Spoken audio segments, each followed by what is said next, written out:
Y vamos a abrir la Biblia en Génesis capítulo 1, versículo 26 y 27, que va a ser la base teológica de nuestra conferencia. El libro de Génesis 1, 26 y 27 dice: entonces dijo Dios, hagamos al hombre a nuestra imagen, conforme a nuestra semejanza, y señoree en los peces del mar, en las aves de los cielos, en las bestias, en toda la tierra, y en todo animal que se arrastra sobre la tierra. Y creó Dios al hombre a su imagen. A imagen de Dios lo creó, varón y hembra los creó. En esta noche hemos llegado a la penúltima conferencia de la serie La Ciencia y la Biblia, o sea, la conferencia número 14. Van a ser con el próximo martes 15 en total, y el próximo martes voy a abordar la historia de todos los grandes hombres científicos cristianos y lo que han aportado y lo que han dicho respecto a la Biblia y a la ciencia. Así vamos a cerrar con broche de oro esta serie de conferencias respecto a la ciencia y la Biblia. Y en esta noche, que es la penúltima conferencia, vamos a abarcar las implicaciones morales y espirituales de la creación. Las implicaciones morales y espirituales de la creación. ¿Qué diferencia hace que alguna persona crea que hemos sido creados por Dios o que somos el resultado de la evolución? Este es el tema de esta conferencia en esta noche. ¿Qué consecuencias existe o qué tan serio es el asunto para que una persona crea o no crea si Dios existe y nos creó o si somos realmente el resultado de la selección natural, como decía Carlos Darwin, de la evolución de las especies o el accidente de la naturaleza?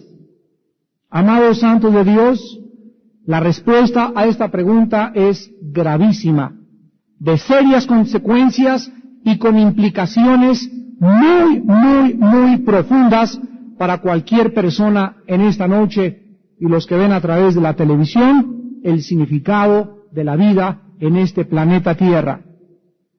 Si la vida humana, si todos nosotros, como dice la Biblia, hemos sido creados a la imagen y semejanza de Dios, si los seres humanos tenemos la imagen y semejanza de Dios, entonces la vida humana es sagrada. Si los seres humanos fuimos creados por un creador, entonces todos nosotros automáticamente tenemos obligaciones, responsabilidades morales y espirituales hacia aquel que nos dio la vida y nos sigue sustentando actualmente el aliento. Por el otro lado, si los seres humanos solamente somos animales y provenimos de una selección natural, entonces no existe ninguna razón intrínseca para que demostremos respeto por la vida humana. No sé cuántos de ustedes han leído algunas páginas de la historia y han podido corroborar que en este siglo, para ser un poco más concretos, en los últimos 50 años desde la Segunda Guerra Mundial, Hitler inició el genocidio de casi 12 millones de personas, de las cuales la mitad, 6 millones, eran judíos. Asesinando a las personas porque Hitler creyó que no fuimos creados a la imagen de Dios, que venimos de un sistema evolucionado y que somos el resultado de una selección natural y que debe sobrevivir lo mejor de las especies, la sobrevivencia del más apto para poder sobrevivir. Esta filosofía llevó a Hitler a cometer este genocidio. Actualmente se está juzgando en los últimos 8 meses a uno de los dirigentes de la guerra serbio-bosnia entre los musulmanes y los croatas musulmanes, ahí en lo que era antes la Yugoslavia, por crímenes de guerra, porque lo mismo que pasó después de la Segunda Guerra Mundial cuando llegaron los aliados a Alemania y encontraron todos los cadáveres enterrados y el genocidio espantoso, inmoral, cruel, abominable de Hitler. Ahora en la guerra de Bosnia encontraron cientos de cadáveres igualmente asesinados a mansalva de cientos de miles de civiles por este líder que está siendo ahorita procesado por un tribunal internacional de guerra para condenarlo por este genocidio. ¿Ustedes creen que todas estas actuaciones y acciones de los seres humanos son fortuitas o lo hacen simplemente porque así son, como dice el último criminal de guerra que acaban de agarrar en Italia y que ahora lo mandaron a Argentina y lo van a avisar otra vez a Alemania, el último sobreviviente de la Segunda Guerra Mundial, un nazi, que dijo que fue perdonado por el tribunal italiano la semana pasada, porque según los jueces federales italianos, dijeron que había hecho estos crímenes porque estaba bajo las órdenes de sus superiores. Si yo soy cristiano y entro a la guerra, y soy coronel del ejército, y el coronel y el general me dice, señora Alducin, asesine usted a todos los habitantes que están aquí en Chalco, y pásenos por las armas porque yo doy una orden, y si usted se rebela contra la orden, lo llevo a la corte marcial. Yo como cristiano tengo una opción de escoger entre la corte marcial y mis convicciones morales. Si yo soy cristiano, le digo al general, lléveme a la corte marcial, yo no asesino civiles inocentes. En la guerra del Vietnam, llegaban los helicópteros, aterrizaban en las aldeas de los vietnamitas, Camboya, Laos, etcétera, etcétera, y los generales daban la orden a los soldados, arrasen con civiles y con inocentes. Los soldados que participaron en la guerra de Vietnam dieron testimonio, los que se negaron a matar y a participar de estas masacres y de estos genocidios en la guerra, justificados por la causa de la guerra, de que ellos eran drogados. En los helicópteros les daban a fumar marihuana, les ponían música de Tchaikovsky y música de Brahms y música de Beethoven, y bajo el influjo de la música y las drogas los lanzaban a asesinar a niños, a mujeres y a civiles inocentes. Cuando se acabó la guerra fue un tema de ética militar en Estados Unidos, si deberían o no deberían procesarlos por sus convicciones morales en el campo de batalla. Qué importante es que tú que estás escuchando estas conferencias puedas entender este principio. Porque si tú no crees que Dios te hizo a tu imagen y semejanza, nunca vas a tener principios morales. Nunca va a prevalecer dentro de ti las convicciones entre el bien y entre el mal. Serás arrastrado en la guerra, serás arrastrado en tu escuela, serás arrastrado si entras al gobierno y eres gobernador del Estado de México o te nombran diputado o juez federal. Ahí vas a ser arrastrado por la corrupción y por la lacra y por todo, en lugar de levantarte y ser una antorcha y brillar y decir, no es esto correcto, esto no se hace, esto no es moral, esto no es ético, esto no es bíblico. Te van a perseguir, se van a burlar de ti, pero tú vas a salir de ahí limpio, con tu conciencia, con tu frente en alto, y no acabar en un régimen que te acabe de corromper, y que no te encuentren ahorita en ningún lado del mundo que hayas escondido con muchos expresidentes que no tienen la paz y la felicidad para disfrutar los millones de dólares que han sacado de diferentes países del mundo. Ahí está la alternativa que tenemos todos en la vida. Algún día que seas doctor, vas a tener que decidir entre, por favor, quiero que me haga este aborto y le pago $1 millón. Pues aunque me pague $1 millón, yo tengo convicciones. Esto es antiético. Anticristiano. Señora, yo soy cristiano, no lo puedo hacer. La respuesta que tú le des en esta noche a la pregunta que hicimos originalmente va a determinar el destino de tu vida en este planeta. Si no existe un creador, si no existe alguien a quien le debemos obligaciones morales, entonces cada quien puede actuar sin ninguna restricción moral o espiritual. Vamos a ver esto con diferentes hombres y filósofos a través de este siglo en la historia. Muchos ateos, esto es increíble, muchos ateos y muchos agnósticos, como Jean-Paul Sartre, Carlos Sagan, que vive actualmente, astrónomo, famoso astrónomo, Friedrich Nietzsche, que ya murió, que fue el papá de la filosofía hitleriana. Hitler era discípulo de Nietzsche, en todos sus libros los devoraba y los leía. Todas estas personas, cuando fueron confrontados con cristianos en debates, y un cristiano le preguntó a Carlos Sagan, un cristiano le preguntó a Nietzsche, etcétera, etcétera, bueno, si usted no cree en un Dios, ¿cuáles son sus normas morales? Es increíble que las personas no cristianas, ateas, hayan podido o digan actualmente todavía, no necesito creer en un Dios para tener principios morales. Cuando una persona contesta y dice, yo no necesito a Dios para saber qué es el bien y el mal, lo más importante es contestar lo siguiente: señor ateo, si usted me dice que como ateo, usted no cree en Dios como lógica consecuente, y si usted me dice que usted tiene principios morales, quiero preguntarle solamente esto: ¿quién le marca la pauta entre el bien y entre el mal? Porque un ateo te puede decir, bueno, yo soy ateo pero no robo. ¿Y por qué no roba? Bueno, porque aunque yo no creo en Dios, yo sé que el robar es malo. ¿Quién se lo dijo? ¿Quién inventó que el robar es malo? ¿Quién inventó que una muchacha antes de casarse debe llegar virgen al matrimonio? ¿Quién inventó que fornicar es malo? ¿Quién inventó por qué no podemos tener 10 mujeres? ¿Por qué no podemos robar en el gobierno? ¿Cuál es el parámetro o cuál es la norma o la pauta para poder determinar el bien y el mal? Y ahí es, en este punto, que en esta noche quiero discutir, donde todos estos filósofos y ateos han fracasado en su vida y así murieron, en la desesperación.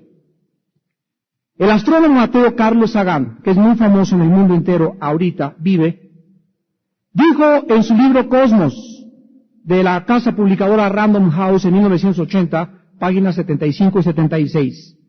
Dice Sagan, el cosmos es todo lo que es y todo lo que existe. Los seres humanos fuimos creados a imagen del cosmos. Esto es verdad de las plantas, los animales y los seres humanos. A este señor solamente le debemos de preguntar, entonces, ¿a quién somos responsables de nuestras acciones? Si el cosmos nos creó, entonces, ¿es el cosmos responsable de lo que hacemos? Es precisamente, hermanos, este falso razonamiento que proviene de donde proviene la teoría de los ovnis y de los extraterrestres.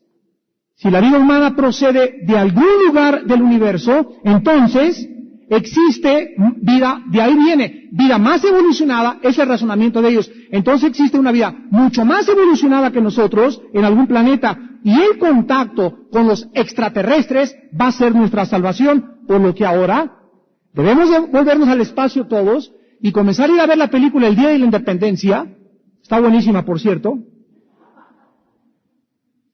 para comenzar a esperar que de allá del espacio venga la ayuda extraterrestre a salvarnos. Gracias a Dios que en esta película no lo ponen así, aunque está promoviendo esta película, es la mejor película que han hecho en este siglo de invasión extraterrestre, está promoviendo muchísimo el ocultismo y la búsqueda y la afición para hacer contactos con los extraterrestres. Los astrónomos actualmente se están volviendo los sacerdotes de la gente que les recuerdan a la gente el camino cósmico de la salvación. Otro filósofo ateo que buscó un creador y un salvador fuera de Dios fue Friedrich Nietzsche. Este hombre libre pensador vio la clara relación, es increíble, otro hombre que vio una relación clara entre el ateísmo y la ética. Nietzsche declaró lo siguiente: Dios está muerto. En su libro Zaratustra, por lo que los seres humanos debemos convertirnos en dioses. Los seres humanos somos hiperbóreos. Bajo este razonamiento de Nietzsche, Hitler guió a millones de alemanes a un suicidio colectivo, haciéndoles creer que él, un hombre humano común y corriente, él era el Mesías, el Salvador, el guía y el rey del Tercer Reich. Bajo este razonamiento no existe un dador universal de la ley, porque Dios está muerto. Y cuando Dios está muerto, déjenme recordarles que junto con la muerte de Dios mueren los absolutos. Vuelvo a repetir, si no hay Dios, no hay absolutos, porque los absolutos le pertenecen solamente a Dios. Esta es la razón por la cual la revista Time, la revista Newsweek, los periódicos mexicanos en su mayoría, los periódicos en Europa, el Le Monde de Francia, el Washington Post en Estados Unidos, atacan a la Biblia. El principal punto de ataque de los periodistas ateos o que son anticristianos es el siguiente: no puede en esta vida haber absolutos. Que nadie nos venga a decir qué es esto bien y qué es esto mal, qué es esto blanco y qué es esto negro. Si alguien llega a imponernos absolutos, es el producto de la soberbia y ningún ser humano puede ser guiado por absolutos. Por eso el artículo que sacaron antier de Yuri, dice en el periódico, me reservo el nombre del periódico, dice, ahora se convirtió esta cantante a Jehová. Y ahora según su religión hace esto y aquello. En este sentido, muchos periodistas fracasan rotundamente al mal informar a la gente por su ignorancia del camino de la salvación. Cuando un periodista dice, es que sigue a esto o a esta religión, no entiende qué ha pasado en esa vida y comienzan a hablar y a concluir erróneamente de acuerdo a sus razonamientos obscurecidos por el pecado. Para Friedrich Nietzsche, no existía Dios, Dios estaba muerto y cada quien podía hacer lo que quisiera. Después de Nietzsche vino Jean-Paul Sartre, y este hombre dijo, la existencia de Dios es una imposibilidad. Dios no puede existir. Y Jean-Paul Sartre, voy a citar sus palabras en su libro Las Moscas, editado en Nueva York, la casa publicadora Vintage Books, en 1946, páginas 121 al 123. Sartre escribió, puesto que no hay Dios que nos pueda determinar, somos libres radical y absurdamente libres. Fíjense lo que dice Sartre, Zeus me creó y ahora le pertenezco. Yo era como un hombre que perdió la sombra, no había nada que quedara en el cielo, ni el bien ni el mal. Nadie que me diera órdenes, no regresaré a las leyes de Dios. Estoy condenado a no tener otra ley más que la mía, porque yo, Zeus, soy un hombre y cada hombre debe encontrar su propio camino. Las Moscas, el libro de Jean-Paul Sartre. Esta ética, ¿a dónde lo llevó? Lo llevó a la desesperación, o en las palabras de Sartre, en otro libro, El ser y la nada, de Nueva York, de la librería filosófica, 1956, página 766. Dice Sartre, para concluir su vida, debemos repudiar el espíritu de la seriedad que crea en valores trascendentales. No hay nada ni nada en el ser, venimos de la nada. Damas y caballeros, esto no significaba que para Sartre no existían valores, sino simplemente que no había, escuchen muy bien, valores absolutos. Hasta Pancho Villa decía, mátenlo y después averiguan. Esto es una clase de ética, es un principio que él se forjaba. No hay un ateo, no hay un criminal. Al Capone, después de mandar en la noche de San Valentín matar a más de 500 policías y quién sabe qué tantos asesinatos, el domingo estaba Capone recibiendo la hostia y comulgando en la iglesia. Fíjense ustedes, Capone actuaba de una manera criminal, pero algo dentro de su ser lo movía a hacer algo que quien le puso que era bueno, ir a tomar la hostia y limpiar su conciencia y dar $1 millón a los niños lisiados, $1 millón al orfanatorio, para limpiar esa voz que le decía dentro de su conciencia, tú eres un criminal y como tal irás al infierno. Cuando Capone hacía eso e iba a la misa el domingo y mataba entre semana, Capone tenía un código de conducta. Capone tenía su propia ética, igual que los ateos. Nada más que Capone, al igual que Jean-Paul Sartre, al igual que Nietzsche, al igual que Sagan, no tenían valores absolutos. Y aquí está la diferencia que como cristianos debemos todos nosotros comprender. En 1933, y se volvió a confirmar en 1973, salieron en Estados Unidos 2 manifiestos, 2 comunicados oficiales de la filosofía humanista, donde se declaró como si fuera el manifiesto comunista. Fíjense ustedes lo que confirmaron en 1973. Estos dos manifiestos los leen en todas las universidades de los Estados Unidos de Norteamérica. Escuchen esto. Número 1. Los humanistas religiosos reconocemos que el universo existe por sí mismo y no fue creado. Los estudiantes universitarios tienen que creer esto. Número 2. El humanismo cree que el ser humano es parte de la naturaleza y que su existencia es el resultado de un proceso continuo. Esto se publicó en Buffalo, Nueva York, en la Casa Press, en 1973. El escritor es Paul Coates, en la página 8. En esta filosofía humanista no existe Dios, todos somos resultados de la evolución y la naturaleza es descrita por algo fortuito y accidental, y la ciencia moderna hace inaceptable cualquier milagro o cualquier intervención cósmica de algún Dios bíblico cristiano. Damas y caballeros jóvenes que me escuchan, esta es la razón por la cual hemos dicho miles de veces, prefiero tener un hijo bruto y santo que inteligente y diablo. ¿Saben ustedes que en la Universidad de Harvard en Estados Unidos se encuentra el índice más grande de lesbianas y homosexuales más que en San Francisco, California? En la Universidad de Harvard. La más prestigiada, donde todos se jactan de haber estudiado. Las universidades del Louvre en París, las universidades en Italia, ya no se diga Cambridge en Inglaterra, ya no se hable ni tampoco de Boston, Massachusetts. Todas estas universidades han sido infiltradas por arañas, por alacranes, por poderes espirituales de maldad, por demonios tan potentes y tan poderosos que han poseído las mentes de los directores y de los maestros, que les han inyectado a esa generación que está poblando el mundo ahorita y que están llegando a ser presidentes y gobernantes y científicos, los han envenenado totalmente para preparar el escenario para el surgimiento del anticristo.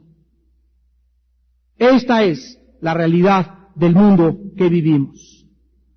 Ahora muy bien, si nosotros creemos en Dios, y los cristianos hemos comprendido que al crearnos Dios, ya no soy dueño de mí mismo, ya no me mando yo, ya no puedo tomar decisiones sin consultar qué es lo que dice Él en su manual. Ya no puedo cambiarle el aceite a mi carro si me dicen en la agencia, es a los 5,000 kilómetros. Yo compro un carro y me someto a los procedimientos técnicos de mantenimiento de ese carro, porque si no mi carro se me desviela. Así fui yo creado por Dios, y ahora que he aceptado que he sido creado por Dios, ahora le digo, Señor, ¿qué quieres que yo haga? He aquí tu siervo para hacer tu voluntad. Ya no yo, Señor, sino tú. Ya no mi voluntad, sino tu voluntad. Y en este encontrar esa voluntad divina en mi vida, en este someterme yo a esa voluntad divina, en eso se encuentra la felicidad. Aquí está la clave de la felicidad, porque el que quiera ganar su vida la va a perder. El que quiera vivir para él sí mismo, como Sartre, como Nietzsche, como los ateos, yo me mando, no tengo leyes, yo soy ley para mí mismo, nadie me tiene que decir lo que tengo que hacer. Esta es la autodestrucción. Aquí está el engaño de Satanás. El sometimiento a la voluntad de Dios es el secreto para poder encontrar la paz interior, la tranquilidad de mi mente y poder caminar por sendas derechas por amor de su nombre. Dios tiene, si Él es mi creador, el derecho sobre mi vida, sobre mi cuerpo. Él tiene el derecho para que yo le rinda cuentas y Él me tiene que decir, como mi papá, qué está bien y qué no está mal. Y no me importa la opinión de los filósofos, ni los científicos, ni el correr del mundo, me importa lo que dice mi Padre Celestial. Y el obedecer esta voluntad de Dios, el someterme a esta voluntad divina, es lo que me hace vivir por fe. Esa es la fe. La fe es vivir conforme a lo que el patrón dice ahí arriba, no lo que dicen aquí abajo. Ya mi vida no es movida, mis decisiones son influenciadas, mi meta, mi manera de decir, todo cambia, porque allá arriba me dice el patrón qué es lo que tengo que hacer. Fuimos creados, entiéndelo si eres cristianos, fuimos creados para obedecer. Fuimos creados para someternos, para bajar la cabeza, para servir, para amar a Dios, con todas nuestras fuerzas, con todo nuestro corazón y con toda nuestra alma. Deuteronomio 6:5. Dios nos ha criado y solo Él puede decidir mi destino. Jeremías 10:23. El hombre no es señor de su camino, ni del hombre que camina, es el ordenar sus pasos. Ahora muy bien, ya soy cristiano, ya entiendo que Él es mi patrón, ya entiendo que Él pone los parámetros, las normas, los absolutos, todo viene de ahí. Ahora, desde ese momento en adelante, necesitamos entender, los cristianos, para acabar en esta noche, nuestras obligaciones morales en medio de la sociedad que nos rodea. La Biblia describe una relación muy directa entre la creación de Adán y después entre Adán y Eva. Varias instituciones en el mundo, como son las 4 que vamos a mencionar, han sido ordenadas de acuerdo a esta realidad de liderazgo y de subordinación. Fíjense ustedes, la Biblia dice en 1 Timoteo 2, la mujer no fue creada primero, fue creada primero el hombre. El hombre no procede de la mujer procede del varón. Desde el principio de la creación, Dios estampa su propósito, su determinación, su voluntad en la creación. En la creación de Él, en la creación que Él hizo, Dios estableció un liderazgo. En la casa, el líder es el papá. En la iglesia es el pastor. En el gobierno es el presidente. Y en toda sociedad y en todo punto que vivamos, la iglesia, la casa, el gobierno, las escuelas, tiene que haber un jefe, un director de escuela, un presidente de la república. En todo tiene que haber un orden. Si no hay un jefe, no hay orden. ¿De dónde sacamos que un presidente de la república, que un gobernador del estado, que un director de la escuela? El principio del liderazgo viene de la Biblia. De aquí viene precisamente 1 Corintios 11:3. Cristo es cabeza, jefe, líder, patrón, general del hombre. El hombre es jefe, patrón de la mujer. Así como Cristo no se aprovecha de mí, Cristo no me patea, Cristo es misericordioso, Cristo es bueno, Cristo me ama, así debo ser yo con mi esposa, misericordioso, amándola, sirviéndole como Él me sirvió, como Él dio su vida en la cruz, yo la doy por mi esposa. El presidente de la República está puesto por Dios para servir al pueblo, para entregarse al pueblo, para beneficiar al pueblo, para levantar la justicia en la nación, para que se imponga la justicia, para que se castigue el mal, para que se premie el bien. Cuando no existe el desarrollo del liderazgo, viene un juicio de Dios. Romanos 13, del 1 al 3, sométase toda persona. ¿A qué cosa? A la autoridad puesta por Dios, porque no hay autoridad si no proviene de Dios. Por tanto, aquel que se rebela contra la autoridad, a Dios resiste, y el que resiste a Dios acarrea condenación para sí mismo. Hay una autoridad en todos lados y tenemos que encontrar este principio de autoridad para poder someternos. Hebreos 13:17. Sométanse, pónganse bajo sus pastores, porque ellos velan por vuestras almas. Una oveja rebelde, una oveja que critica al pastor, que ataca al pastor, vete a otra iglesia. Vete a otra iglesia, pero si no un pastor, si no te gusta el pastor, ve a otro. Pero si estás en una iglesia, sirve a esa persona en tu espíritu, orando por él, sosteniéndolo, ayudándole en tus oraciones, haciendo caso de sus indicaciones y de sus exhortaciones. No te gusta, búscate otro, porque si te quedas en una donde no te gusta, vas a causar división. Nadie puede estar en una iglesia donde el pastor no le guste. No te gusta esa iglesia, ese pastor, cámbiate de iglesia.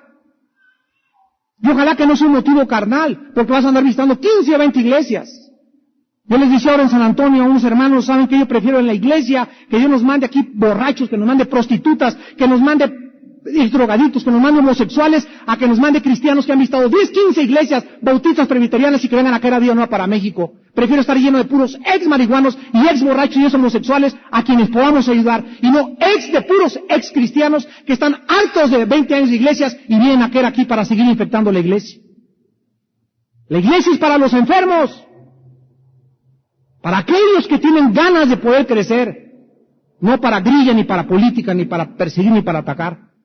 Porque entonces caes bajo el juicio de Dios. ¿Por qué? Porque violas Hebreos 3:17. Sométanse a vuestros pastores. El más grande ejemplo nos los dejó Jesucristo, cuando Jesucristo, ¿qué dice Filipenses 2? No estimó el ser igual a Dios, no bajó aquí con la autoridad que tenía en el cielo, sino que se despojó. Hebreos 2, se despojó. Cristo se despojó de toda aquella prerrogativa autoritaria que tenía en el cielo con el Padre, porque en el principio era el verbo era con Dios, el verbo era Dios, y Él era igual que Dios, y al bajar a la tierra, Cristo se despoja de eso. Ese es el problema de los testigos de Jehová, que dicen que no es Dios, que porque dijo que su Padre era mayor, porque se sometió. Vino Cristo a enseñarnos el principio espiritual de la creación. Él venía a decirnos, miren ustedes, yo no tengo por qué someterme, pero me someto. Yo no tengo por qué sufrir estos clavos y estas cruces, pero lo hago. Mi sometimiento, mi obediencia al Padre es vuestra salvación. Gracias a que el Hijo se somete, hemos sido salvados. Ahora, si el Hijo se sometió, se puso y respetó la autoridad, hazlo tú como mujer a tu esposo. Sujetaos en el Señor a vuestros esposos. Hacedlo vosotros, hijos, a vuestros padres. Efesios 6. Sométanse a vuestros padres porque es el primer mandamiento con promesa para que les vaya bien, porque esto es honroso delante de Dios. Honra a tu padre y a tu madre. No les falses el respeto. Sométete. ¿Por qué? Porque Dios instituyó en tu casa, tu hogar. No te gustan tus padres, agarra tu maleta, vete a Cancún, vete a la Quinta China, vete a la Legión extranjera, pero estás en tu casa, sométete. Porque si no te sometes, acarreas condenación y juicio contra tu vida. Ustedes tienen que entender, nos llamó Dios a someternos. Nos llamó Dios a obedecer. Ya soy cristiano, ya he entendido esto, me someto, Señor, y lo hago a mi esposo, no porque mi esposo lo merezca, porque mi esposo es un infeliz, es un misógeno, es esto y el otro. Señor, me someto a mi esposo porque tú moriste por mí y porque me lo mandas. Me someto a mis padres no porque sean buenos o sean justos o injustos, sino porque me lo mandas y he sido salvada y tu Hijo murió por mí para obedecerlo y me mandas honrar y salvar a mis padres. Por eso lo hago, porque he entendido, ¿qué cosa? Mis obligaciones morales en mi casa, en la iglesia, en la escuela y en el gobierno. Ahora, además de todas estas cosas, tenemos obligaciones muy grandes y aquí es una que muchos cristianos han fallado rotundamente. Cuando Dios creó a Adán, en Génesis 1, versículo 28, le dijo Dios a Adán, fructificad y multiplicaos, llenad la tierra y sojuzgadla, o sea, gobiernen la tierra, señoríen en los peces del mar, en las aves de los cielos y en todas las bestias que se mueven sobre la tierra. Cuando Dios creó a Adán, le ordenó cuidar el medio ambiente, proteger la naturaleza y preservar todo a su alrededor. ¿Por qué? Porque dice el Salmo 24:1, de Jehová es toda la tierra y su plenitud. Dios hizo al mundo como un jardín y nosotros somos sus jardineros. Entonces, si tú eres cristiano, abran los oídos, y si yo soy cristiano, tengo una obligación entre todas las demás que ya hablamos, de cuidar mi casa, pintarla, arreglar la tubería, la gotera, el drenaje, mi coche, su cambio de aceite, sus llantas, etcétera, etcétera, cuidar mi jardín. Si tengo un perro, lo voy a entrenar, le voy a dar de comer, lo voy a tratar como un animal, y si no tengo perro en mi casa, no tengo perico ni gato. Voy a cuidar las calles. Jamás en mi vida como cristiano voy a aventar una cáscara de plátano y les voy a enseñar a mis hijos desde chiquitos que cuando compren una bolsa de Sabritas, esa bolsa, se la echen a la bolsa, no la echen debajo ni en el cine ni en ningún lado, porque es pecado contaminar. ¿Sabían? Pues ya lo sabes. Les decía hace un rato que aquí en la iglesia es increíble que el domingo después de que se va toda la gente, encontramos pañales en las sillas. Mamás cristianas que llegan y cambian al hijo como si estuvieran en la Merced. Y es mala educación. ¿Por qué? Porque te metes al baño, buscas un cesto de basura, en mi carro traigo una bolsita para echar la basura, rompo un cacahuate y ahí lo echo en la basura. Es pecado contaminar. Jamás debemos echar basura en la calle. ¿Por qué? Porque Dios nos manda preservar nuestro medio ambiente. Más nosotros cristianos.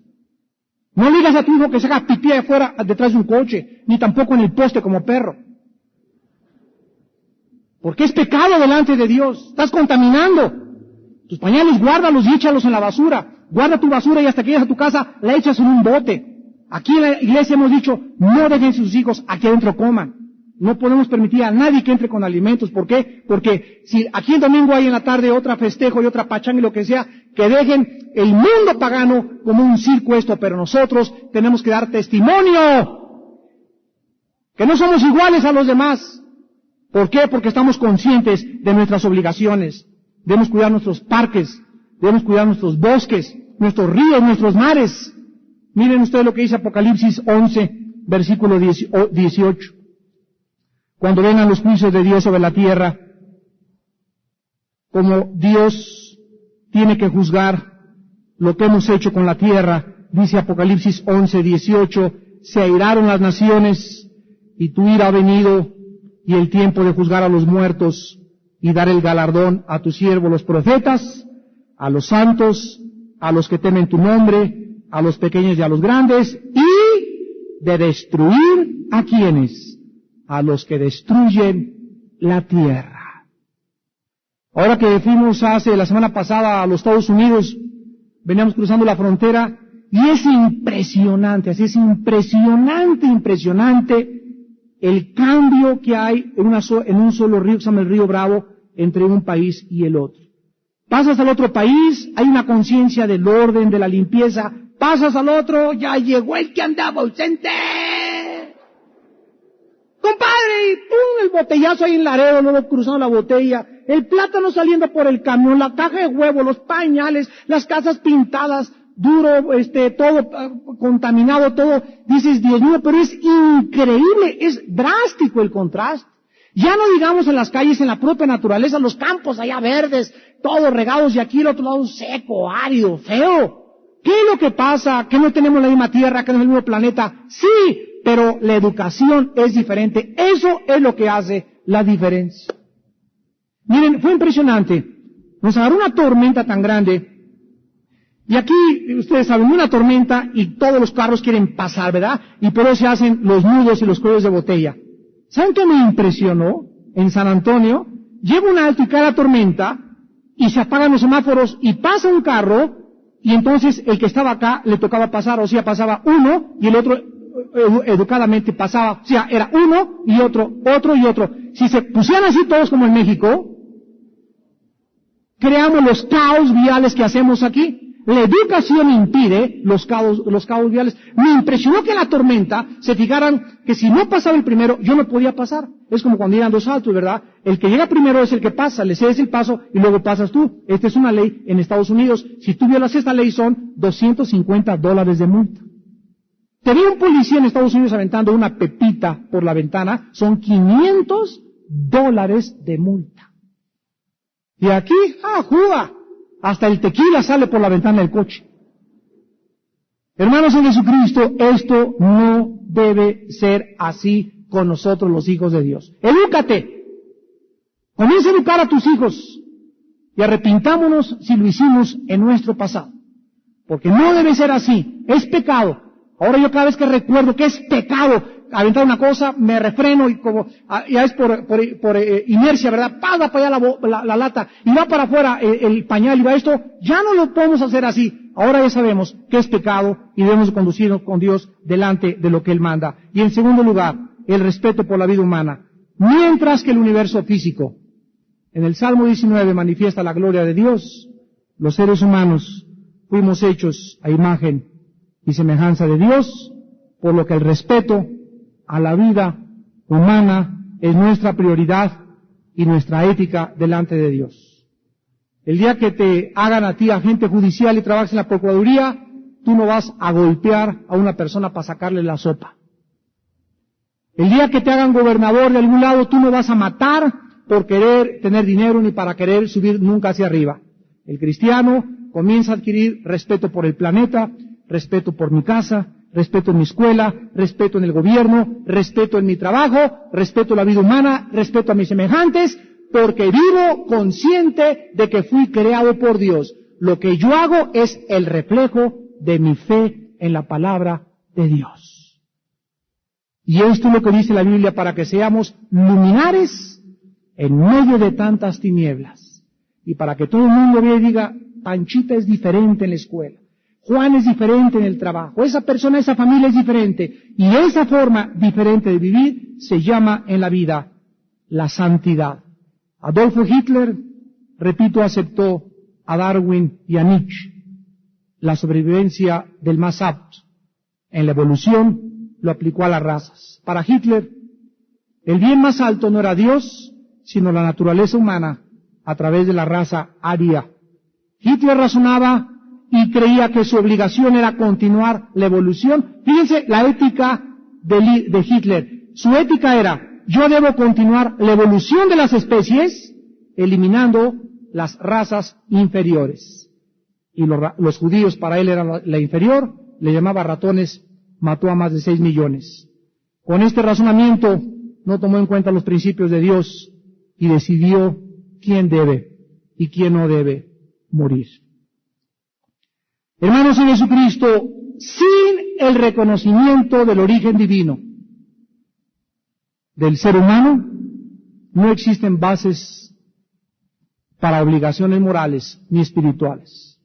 Si tú no tienes a Cristo como tu Señor y tu Señor, Salvador y Señor, no tienes ninguna base para poder ser restringido de ninguna fuerza externa que te diga lo que tienes que hacer. La responsabilidad humana proviene de la realidad de la creación.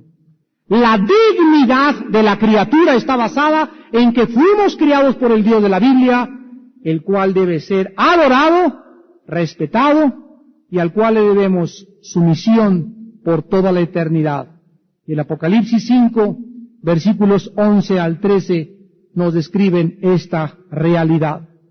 Y miré, y oí la voz de muchos ángeles alrededor del trono y de los seres vivientes y de los ancianos, y su número era millones de millones, que decían a gran voz, el Cordero que fue inmolado es digno de tomar el poder, las riquezas, la sabiduría, la fortaleza, la honra, la gloria y la alabanza, y a todo, ¿qué cosa?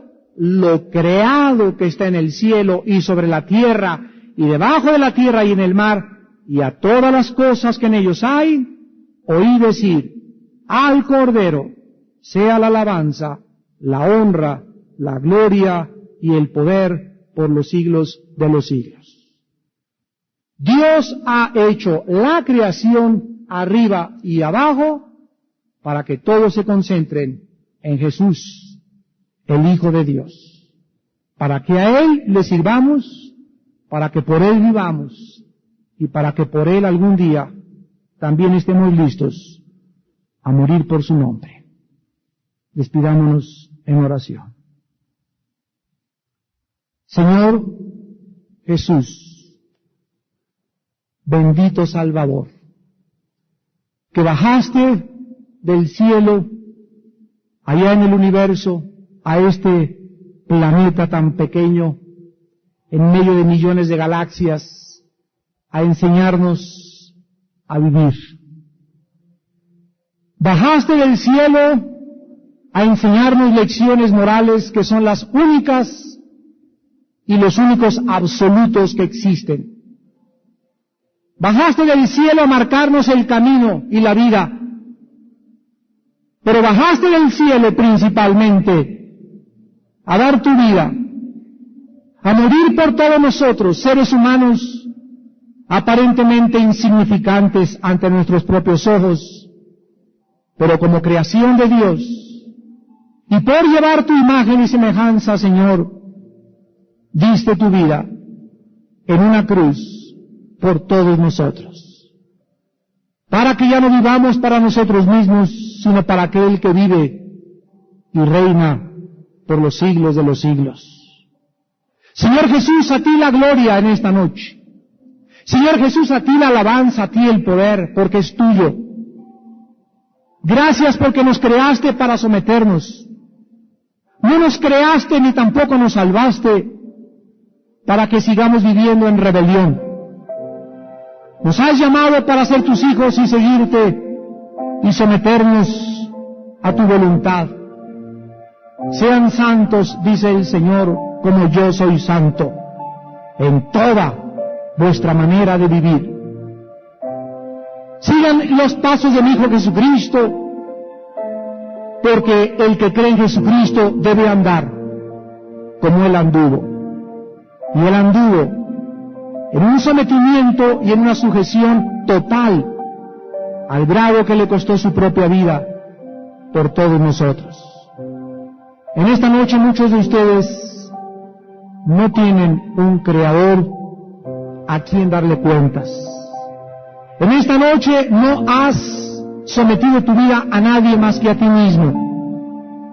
Has vivido confundido en la vida y te vas a alejar más y vas a morir confundido si en esta noche no te arrepientes y le pides perdón a tu Creador porque has vivido separado de Él.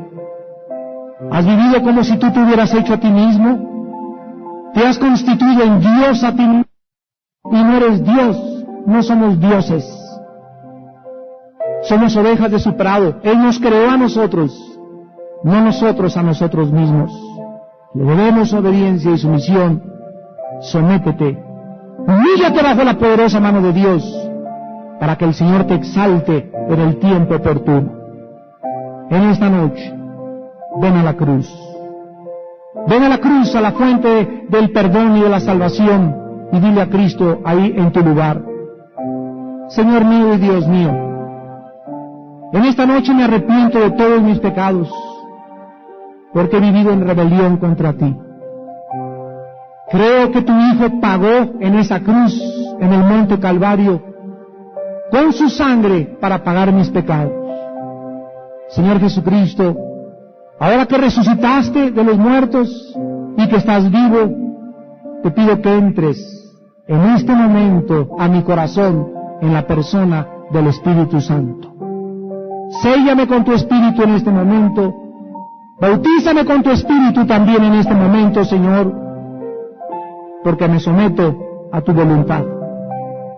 Ya no quiero hacer lo que yo quiera. Quiero preguntarte: ¿qué quieres, Señor, que yo haga? Te recibo como mi Señor y Salvador y te doy las gracias, porque en esta noche soy tu siervo, soy tu sierva, gracias a tu obediencia en esa cruz.